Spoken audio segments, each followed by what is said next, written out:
Hi, I'm Randy Hollenbeck, and this is the Music Roundtable.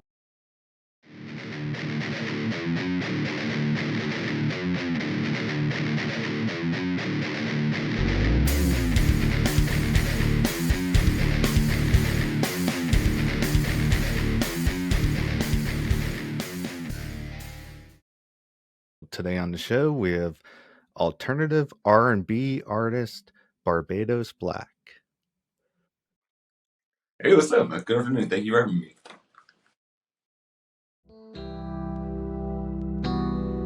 It feels like we're alone on the floor in a world of our own. We make, we create. So won't you stay here with me and dance tonight? I know you're feeling the vibe. It's right, so right. So won't you stay here with me? I don't wanna bring confusion, but when we dancing, it feels like I need a revolution. I just wanted to start out by digging in some history. What sparked your interest in music? What age was it? I don't know exactly. I wish I knew exactly what sparked it, but I've always had an interest in music. The first thing I remember, me and my cousin was just talking about this on New Year's. We would perform for my family during like the commercial breaks at WWE growing up. So it'd be like a commercial break, and then we go stand in front of our family. And we have like competitions to try to sing for our family, and they try to vote for us like it was American Idol. So I've always like performed for my always. That's awesome. What would they be, original songs you would perform, or would they be like cover songs, or? It would be just like covers of songs like that we hear on like the radio, like different music that we hear just playing and stuff like that that we got used to. Okay. And what were some of your musical influences? What kind of music were you drawn to? Pop, actually. Growing up, my mom played everything. So back in the day, they would have those really like big, what are they called? Like CD players, and they would have the ones that could have multiple discs. So my mom had like a really big CD player, and it had like 10 discs in there. So she would have like Mary J. Blige on one disc, but then she'd play like Gwen Stefani after that. Then she'd play like No Doubt. So she has a lot of like different stuff. Then she'd play Khalees. So I've just grown up hearing a lot of different sounds always. So I've had just like a love for all types of music. And then come like middle school, I remember like the Black Eyed Peas came out, and I loved the Black Eyed Peas. Like I loved them. So she brought me their CD for Christmas. She had bought me like the Pussycat Doll CD because I loved them. I just have a love of like pop music and groups. So I think that's a really big like influence for me. Okay, let's see. What age did you start developing your producing your songs and stuff? When did that start? Probably right as soon as I graduated high school. I went to school for video game art and design at the Art Institute, so I was going to need a laptop. And my aunt had got me a laptop, and it's when I got my first like refund check. The first thing I bought was Pro Tools, so I went and spent $600 and bought Pro Tools. And then every day I would be on, I think it's called like Loop Masters and Producer Loops. I would go on those websites and I would just buy like loop packs, and I'd find like MIDI files, and I would just battle stuff and piece my beats together and learn how to just formulate everything and try to write songs to those beats eventually. I noticed you're really in art, like your artwork back there and stuff. I checked out your YouTube channel, and you have like painting shows where you're like painting and designing. Can you tell me a little bit about that and how you got into that? Sure. When I was a kid, I've always had a love, like I said, for art as well. They're kind of like a dual thing for me. And I remember in kindergarten, we were just doing some paintings, just regular class assignment, but we had did some type of painting on black like construction paper. And I remember I had did like some type of arrows and some other types of just like symbols. And my art teacher was like, "Do you understand what you created?" And I was like, "No," just like no. And then she was like, "Well, I want to put this in an art show that we're having later." And so I think just from that point, just getting that positive reinforcement on art, I always liked it, and like I always loved coloring books. But at a certain point, people just stopped buying me coloring books. So they were like, you're old, you can kind of draw them if you want to. So I think I just taught myself to draw at that point. I just was like around middle school. I think a lot of my friends were starting to draw anime and stuff. So I kind of got into anime from that point, and I taught myself to draw. and I just continued drawing for a while, and then I just really liked video games. I love RPGs. I don't know if you play games at all, but I love RPGs. I love story based stuff. So Final Fantasy, like I love that art style. So I wanted to create worlds, and that's kind of what I try to do with the music as well. Like I try to create a world where everything can live. And I got my first chance to do a mural last year because I've never had a chance to really paint outside of like just doing individual products and stuff like that. But one of my friends had reached out to me. His name is Flash J. He gave me an opportunity. He said someone's looking for someone to paint. And I reached out, and it was Kyle Holbrook. And he had took me under his wing because, like I said, I never painted before. And he taught me how to do murals. And then that's when I got to do the mural for the Hope Foundation. And then I was lucky enough to get asked to come back to do a mural for the Cleveland Cliffs. And that was like, it was crazy because it's like, these are like my first two murals, you know, and they're like really high profile stuff. Like I learned about Kyle Holbrook in high school. So getting to work with him, it was like, that was very appreciative of those opportunities. So it's just been something that I've recently said, if I'm going to learn a new skill, I really wanted to lock in with that and kind of bring people on the journey with me. And I noticed that you have your own like style. Is there like a technique that you would say, this is the type of painting that I create? So when I did get placed into a few art shows, once I started putting out like my digital artwork, it was called Afrofuturism. I'm drawn to particularly like pop art, and I like Art Nouveau a lot. I really like those flowy lines. And then when we studied, we had to pick a painter or someone to study, and I studied Leonardo da Vinci because I used to do a lot of marker and pen and ink drawings. I have a lot of sketchbooks where I would do those, and he was someone who I felt represented close to me. So I looked at a lot of that stuff. But when I would do my own artwork, I tend to try to think of what I want to see and how I want to interpret it. And then I just try to pull that kind of out. So I don't really look at anything specific. I might have like a reference for maybe how something should be shaped. But I try to just think of what I want to see. I'll write down a concept, and then I just try to sketch it out on the paper or on the canvas. Very cool. Very cool. Thank As an independent artist, what are some techniques you use to promote like a show or a song that you have coming out? I try to use authenticity. Everything that I do, I try to be authentic to something that I would do.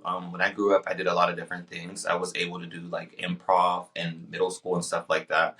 I was able to do different like shows and performances. So I try to bring all of those elements of my personality that I don't always feel like I show because I'm actually a little bit introverted. So I try to use those other opportunities to show other sides of my personality. Like I can be very funny, so I tend to try to be like, well, why not make your show stuff funny? Because you tend to be a little bit funny because you look at things differently. So I try to bring out the other aspects of my personality and the other things that I learned to try to make it not necessarily stand out, but just authentic to something that's me. Because if I don't like it, then I don't even care if anybody else likes it. Like I'm gonna probably delete it anyway. So, so I just have to make sure it's authentic to something me. Then I can at least stand by it. You've been featured with some artists on some different tracks. You worked with Shel the Philosopher on his new album, a couple tracks off of there. The one that really stood out to me on there was Dark. Can you tell me a little bit about that song? It's crazy because I love house music, and not a lot of people I felt like would always know that about me. But I always told people like I love house music. So me and Shell, like we met when we were both like while working at this club together called Rock the Morning. We were there for a while, and then after we had stopped working there, we just kind of still stayed in contact. And he was like, I'm working on some stuff, so come with me. So he always invites me to the studio. And he was like, I got this song I think you would be crazy on. I'm like, okay, let me hear it. So he brought me to the studio. I come in, I sit down, and he plays it for me. I'm like, is this the song? He's like, yeah. I'm like, this is crazy. I was like, I've never heard you rap like this before. I said, you need to rap like this all the time. So he was like, all right, well, what do you want to do? And he was like, so here's what the idea I had. Like, he already had it written. He had that completely written. So he was like, sing it how you want to sing it, add what you want to add. And so we went and just felt it out. And then I just went and I added some ad libs, added some harmonies, some vocal backgrounds and stuff. And I love that song. Like, I was like, I love like dark pop. Like, that sound is crazy. So I was just like, so fortunate for him to put me on that record. I love that song. And performing it with the guitars, he told me we were adding guitars to that record. I said, so shout out to Tyler on the guitars. It's crazy. It's in the sounds, it's in the words, it's in the tone. It's in the tone. She's in my blood, she's in my veins, and she's in my bones. She's in my bones. And I don't wanna be here, I shouldn't be here, but I don't wanna be alone. And I don't wanna be away from her for too long. Fight back, please fight back.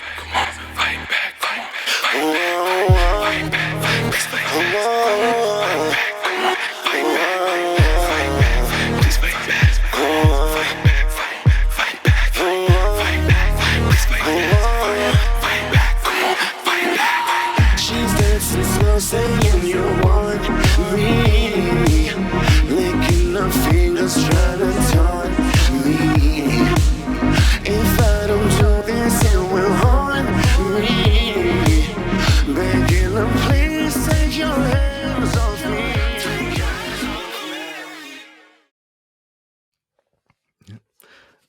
Another song um, that I like is your song "Alone," and it starts out with like some keyboards, and then it got like a grooving bass line that comes in.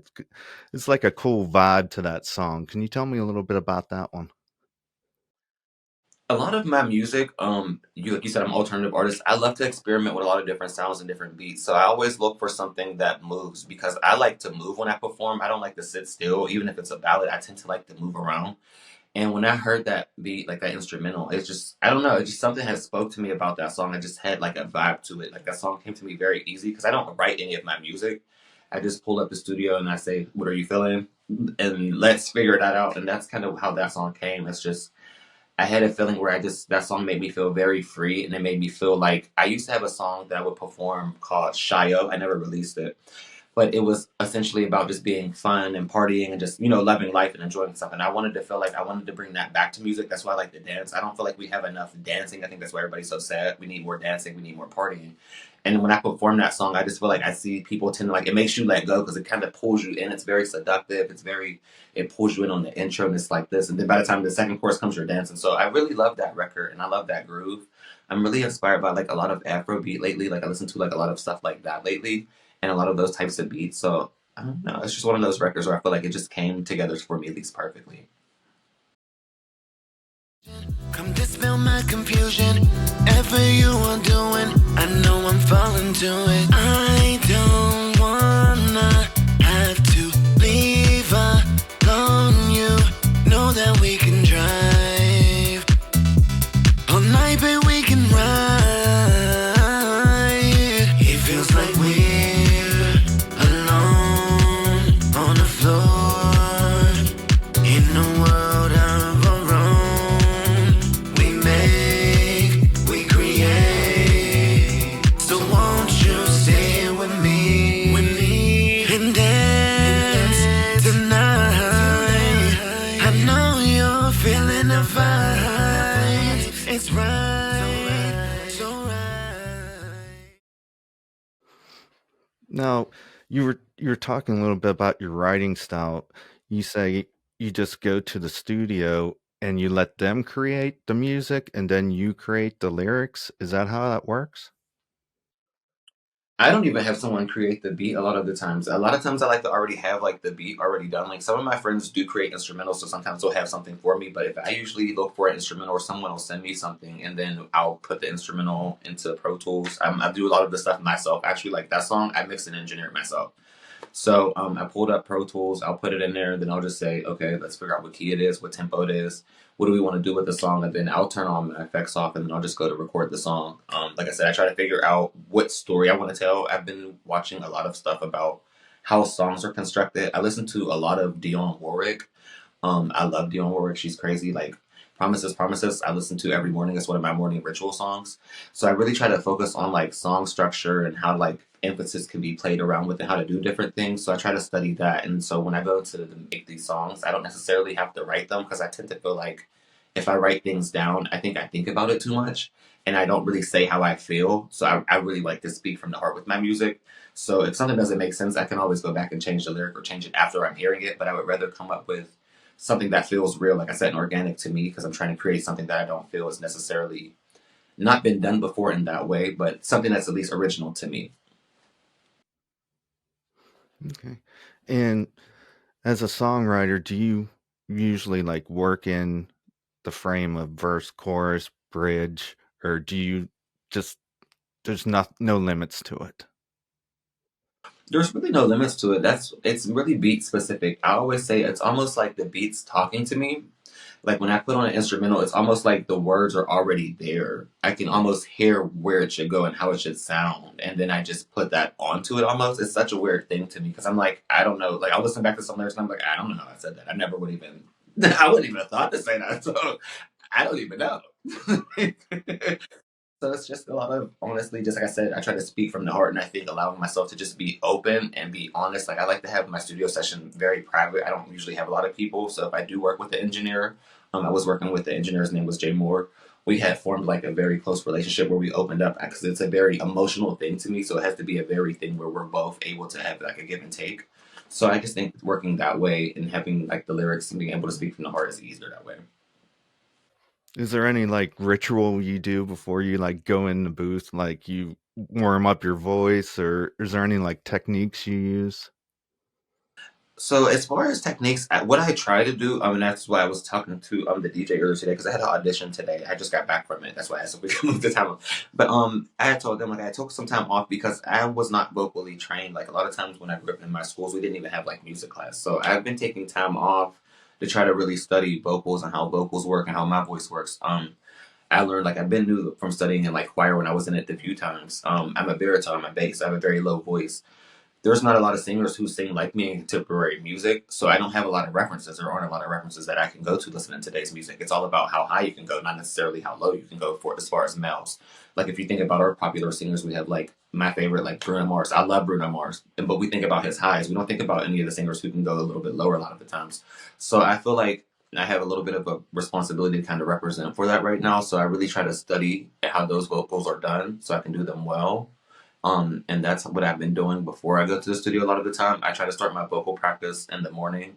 I try to make sure I study for at least half an hour minimum just to make sure I get everything together because I want to make sure that when I go into the studio, I can already have the notes connected because I've already practiced, I've already understood. So when I'm singing throughout the day and practicing, like I'm always practicing and singing. If you lived with me, you'd be like, you can stop singing. You can stop singing. But I'm always practicing, I'm always performing. So I just feel like I'm always getting the practice in. So that way, when I go into the studio, I'm already kind of warmed up. Okay. What's your plans for 2025? I wanted to start over. I feel like I have been making music not for a long time, as far as putting it out, because I was given the advice to put it out, but I don't release a lot of music because I feel like the type of music that I've been wanting to make, I wanted to make sure was engineered and produced and everything correctly. And that's why I scaled back a little bit from being on the internet recently a little bit because I really wanted to lock in and really focus on my sound and focus on these things. So like I said, I had the audition today because now I want to kind of test it out to see, okay, I've come up with some things. I think I understand how my voice works. I think I understand what sounds work, and I wanted to get that feedback. I mean, fortunately, I was actually lucky today. I got the good feedback because it could have went the other way. But they told me, like you've been working. It sounds good. Like everything is coming together. So what I want to continue to do this year is honestly just go back to the basics, but smartly. Like I said, I want to work on my voice. I've been working on performing without my tracks as much. I've gone back to rework how I even write songs, how I sing harmonies. Like I said, a lot of things are really different than how they were before. Still authentic to me because I have a certain way I like to do things that's just organic to me, but I really want to give quality. I really want to create the universe that I've been creating and give you guys something that's worth, supporting, worth coming out to see. Like you guys come to see me at shows, you come to see me if I'm doing art stuff. I really want to give people something that's worth supporting. So I felt like I just wanted to take the time for that. And now that I feel like I have that, I want to start putting that out to let people see to come to that universe. Like Cold Case, I love that song. I want to put that out immediately, but there's other stuff that has to go with that. I don't want to just put that song out and then have nothing with it. So it's like I want to be focused when I do these things. I want to do them correct this time. So I'm just making sure that everything is set up correctly so I can start doing things how they should be done so we can keep everything consistent this time. That's what I really want to focus on this year.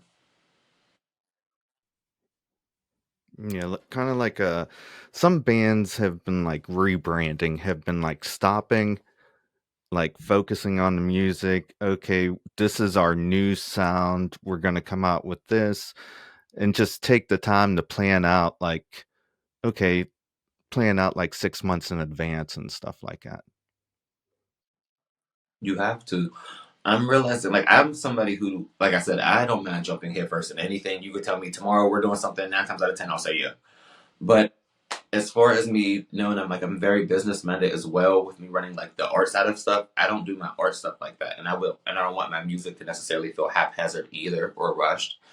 You guys deserve something. I feel like that's actually worth, like I said, supporting, worth listening to. And I really want to give you guys that. I've really worked on that stuff. So you guys have stayed with me long enough and believed in me. So I actually want to give you guys the right stuff. So I have the right stuff finally. So it's like I can give you guys that stuff, but you want to do it right so you don't feel like you're just wasting everybody's time because you don't want to waste anybody's time. And you don't want to waste your time either. That's why you're like, let's make a stop here and like focus on this like 100%, you know? Hmm.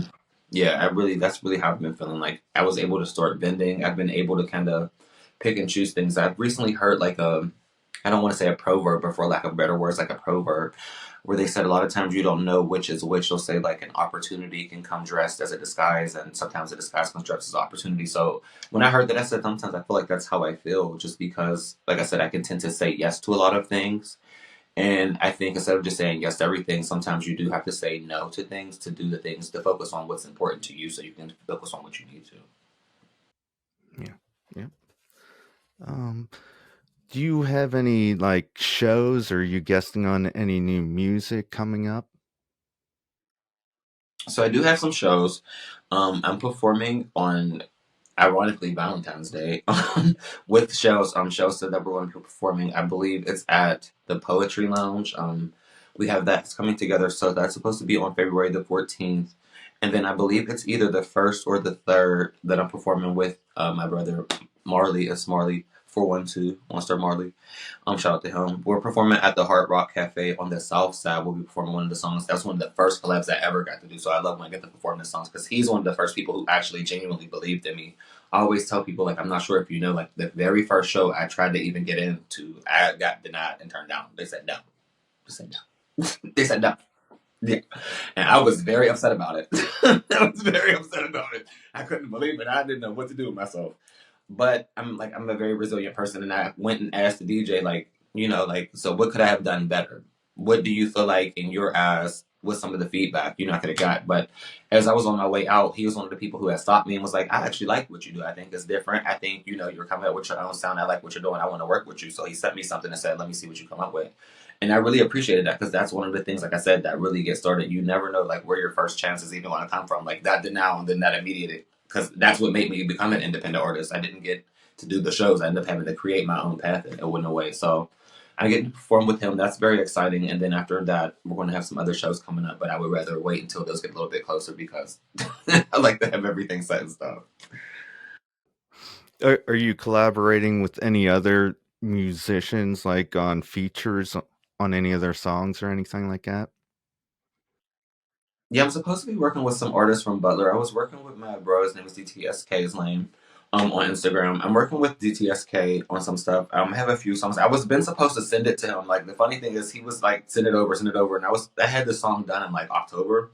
But because I'm in such like a place where I'm not ready to share it just yet, I want to make sure that everything is. So now that I'm getting the feedback, I'm like, okay, I'm not crazy. I'm not just creating stuff in a vacuum, and it's not just in like an echo chamber, and it's just me who's thinking it's hot.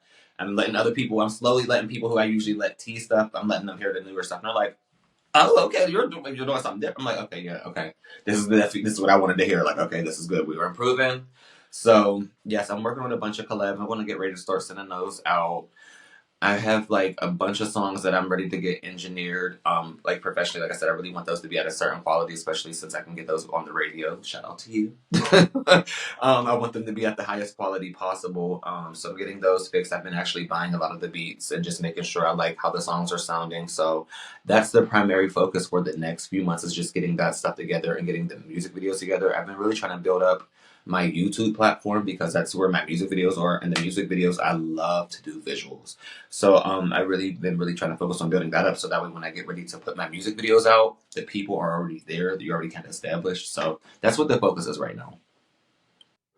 And I like how you have your videos up there of you painting too. Is that like drawing people in too? Yes. What I always get told, which I think is funny, is people always say like your music and your art are kind of syncopated, like they match. They always say like they go together very well. So for me, it's always like even if you don't like the music, you like the art. If you didn't like the art, usually like the music. I kind of have something for everybody in a way, in that kind of way. So it works out for me. But they're genuine passions of mine. Like I said, I'm very passionate about art. I love everything about art. So being able to do things like this and being able to share them with other people, I think is very like exciting and having people let them share it with you. Like people have been telling me like, you've helped me started painting. So I like stuff like that, and I've gotten to show my paintings. I think it was last week.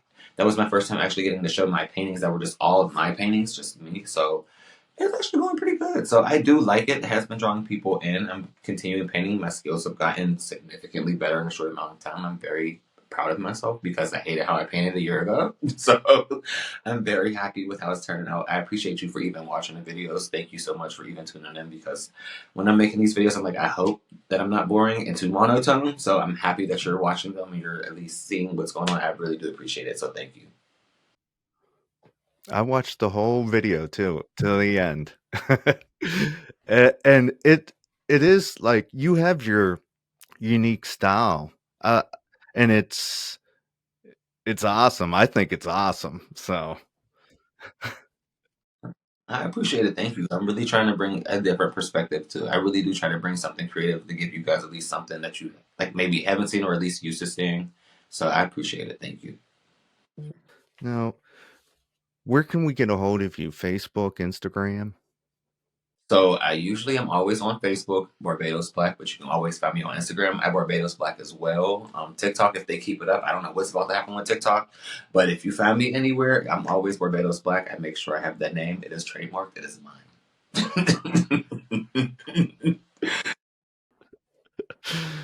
Okay. That's all the questions I have. Thanks for coming on the show today. Is there anything else you'd like to add? No, I just want to say I appreciate you. You've really been supporting me for a while, so thank you for even having me and considering me. Really, thank you to everybody for who supports me and has been considering me for everything. Like I said, I don't take any of this lightly. I've really been taking a break to give you guys better stuff, but I really do appreciate you guys sticking through everything with me. You can't put a price on support and people actually caring about what you do. I genuinely appreciate it every time. Like, genuinely, thank you. Fight back, just fight back. Come on, fight back, come on, fight back, fight back, just fight back. Come on, fight back, come on, fight back, fight back, just fight back. Come on, fight back, fight back, fight back, just fight back. Fight back, come on, fight back. She's dancing slow, saying you want me, licking her fingers, trying to taunt me. If I don't do this, it will haunt me. Begging them, please take your hands off me. I like the rush, and I love the lust, but I had enough. I need to break the clutch. Look, I like the rush, and I love the